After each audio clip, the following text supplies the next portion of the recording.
नमस्कार विद्यार्थी मित्रांनो. आज आपण कायदा.com या चॅनलवर एक नवीन विषय घेऊन आलेलो आहोत. तो म्हणजे एल-एल-बीच्या कोर्सेसला ॲडमिशन कशाप्रकारे मिळू शकते व कोणत्या-कोणत्या प्रकारचे एल-एल-बीचे कोर्सेस आपल्याकडे उपलब्ध आहेत.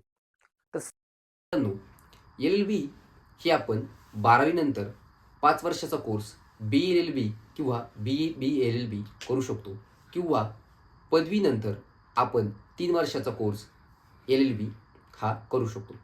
त्यासाठी महाराष्ट्र राज्याची सी-ई-टी देणे बंधनकारक आहे.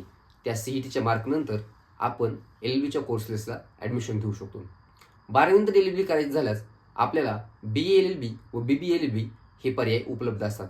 बी-एल-एल-बी पहिली 2 वर्षे आपल्याला कला शाखेतील विषयांची ओळख करून दिली जाते आणि नंतरच्या 3 वर्ष आपल्याला पूर्णपणे कायदेशीर विषयांचा अभ्यास असतो. बी-बी-एल-एल-बीमध्ये हा कॉर्पोरेटकडे जाण्याचा एक मार्ग समजला जातो. बी-बी-एल-बीच्या पहिल्या 2 वर्षात आपणास फायनान्स, अकाउंट, टॅक्सेशन, ऑडिटिंग या बाकीच्या फायनान्स रिलेटेड विषयांची माहिती दिली जाते व नंतरची 3 वर्ष हे लॉचे विषय असतात. त्यानंतर सर्वात लोकप्रिय पर्याय म्हणजे पदवीनंतरचे एल-एल-बी. या एल-एल-बीचा कोर्सेस हा 3 वर्ष म्हणजेच 6 सेमिस्टरचा असतो. यामध्ये संपूर्णपणे तुम्हाला कायदेशीर विषयांची माहिती दिली जाते. तर सी-ई-टीची परीक्षा देऊन आपण आपली सर्व कागदपत्रे तयार ठेवून एल-एल-बीच्या कोर्सेसला ॲडमिशन घेऊ शकता. लॉ करिअर करण्याचा एक उत्तम मार्ग म्हणजे हे 3 एल-एल-बी कोर्स आणि ज्यांची इच्छा असेल ते त्याच्यानंतर 2 वर्षाची पदव्युत्तर पदवी जी एल-एल-एम असते ती करू शकतात.